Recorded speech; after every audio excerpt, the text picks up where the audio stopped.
তো hello' guys, welcome জনাইছোঁ active for fitness চেনেলটোলৈ।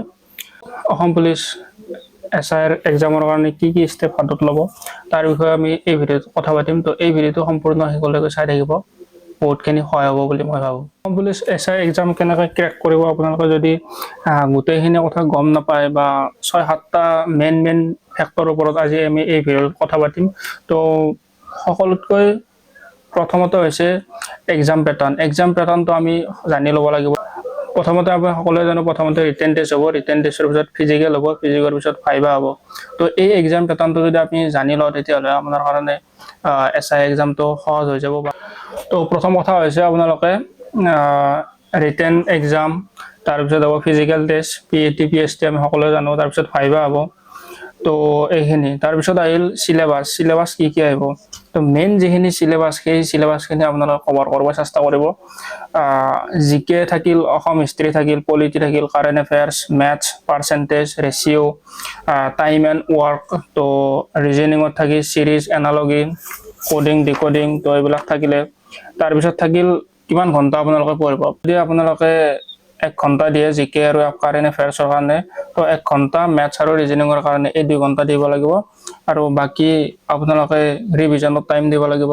তো আপোনালোকে যদি ভাবিছে তো এনেকুৱা পঢ়িব পাৰে, কিন্তু কণ্টিনিউৱাছ সেইটো ৰাখিব লাগিব। কাৰেণ্ট এফেয়াৰ্ছ কিন্তু মেইন গুৰুত্ব দিব লাগিব। লাষ্ট যি 6 মান্থৰ যি কাৰেণ্ট এফেয়াৰ্ছ আছে, সেই কাৰেণ্ট এফেয়াৰ্ছ আপোনালোকে পুৰা টোটেলি চাব লাগিব। কাৰেণ্ট এফেয়াৰ্ছত আপোনালোকে অলপ বেছি গুৰুত্ব দিব, তো বহুত সহায় হ'ব বুলি মই ভাবোঁ। আৰু নিজে শ্বৰ্ট নোট নিজে বনাব চেষ্টা কৰিব, নোটবিলাক নিজে লিখি যাব, তেতিয়া আপোনালোকৰ মনত বেছিকৈ থাকিব। তো নেক্সট আহিল ফিজিকেল প্ৰিপেৰেশ্যনটো আপোনালোকে সহজভাৱে নল'ব বা প্ৰেক্টিচ কৰি থাকিব ডেইলি, ইগন'ৰ নকৰিব। তো ডেইলি ৰানিং কৰিব, পুছআপ মাৰিব, লং জাম্প প্ৰেক্টিচ কৰিব। লং জাম্পত আমি সকলোৱে জানো লং জাম্পত অলপ বেছি গুৰুত্ব দিব লাগে, যদিহে ৰানিঙত সকলোৱে পাছ কৰে প্ৰায়, লং জাম্পত যদি আমি অলপ বেছি মাৰ্ক উঠাব পাৰোঁ। SIৰ ক্ষেত্ৰত বাৰু ইমান ডিফাৰেঞ্চ নাহে, কিন্তু কনষ্টেবলৰ ক্ষেত্ৰত অলপ ডিফাৰেঞ্চ আহে। তো এইকেইটা প্ৰেক্টিচ কৰিব, ৰিটেনৰ লগতে মানে ফিজিকেলৰ প্ৰেক্টিচটো কৰি যাব।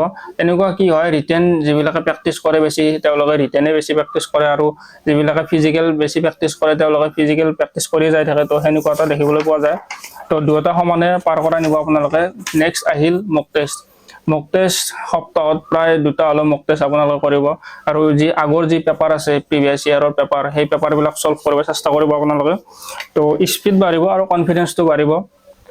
তো নেক্সট আহিল আমাৰ মাইণ্ডছেটটো হ'ল কি, অভাৰ থিংকিংটো আপোনালোকে বাদ দিব লাগিব, বা মনৰ যিটো ভয়, সেই ভয়টো বাদ দিব লাগিব। তেতিয়াহ'লে আপোনালোকে অতি সহজতে যি SIৰ এক্সাম আহি আছে বা এইবাৰ যিসকলে দিব পাৰ কৰিব পাৰিব বুলি মই ভাবোঁ। ডিচিপ্লিনটো লাগিব, পজিটিভ মাইণ্ডছেট লাগিব। অসম পুলিচৰ যি SI এক্সাম আছে, এই SI এক্সামটো মানে ক্ৰেক কৰা ইমান মানে কঠিন নহয়, আপোনালোকে যদি প্ৰেক্টিচ কৰি যায় বা পঢ়াটো ঠিকে ৰাখে, বা যিখিনি মই ক'লোঁ কাৰেণ্ট এফেয়াৰ্ছ হওক বা মেথছ, ৰিজনিং, এইখিনি যদি ভালকৈ কৰি যায়, আপোনালোকে অতি সহজতে পাৰ কৰি যাব পাৰে। এই ভিডিঅ'টো যদি চাই আপোনালোকৰ ভাল লাগিছে, লাইক কৰিব, কমেণ্ট কৰিব, এই চেনেলটো ছাবস্ক্ৰাইব কৰি ৰাখিব। নেক্সট এনেকুৱা ভিডিঅ' আহি থাকিব। আৰু কেতিয়াৰ পৰা আপোনালোকে প্ৰেক্টিচ কৰি আছে SIৰ কাৰণে মোক কমেণ্ট কৰি জনাব। তো কিবা যদি সহায় লাগে নিশ্চয় সহায় কৰিম, কনষ্টেবল হওক বা SIৰ কাৰণে হওক। মই নোৱাৰিলেও বেলেগৰ পৰা সুধি আপোনালোকক সহায় কৰিব চেষ্টা কৰিম। তো এই ভিডিঅ'টো এইখিনিলৈকে আছিল। ধন্যবাদ।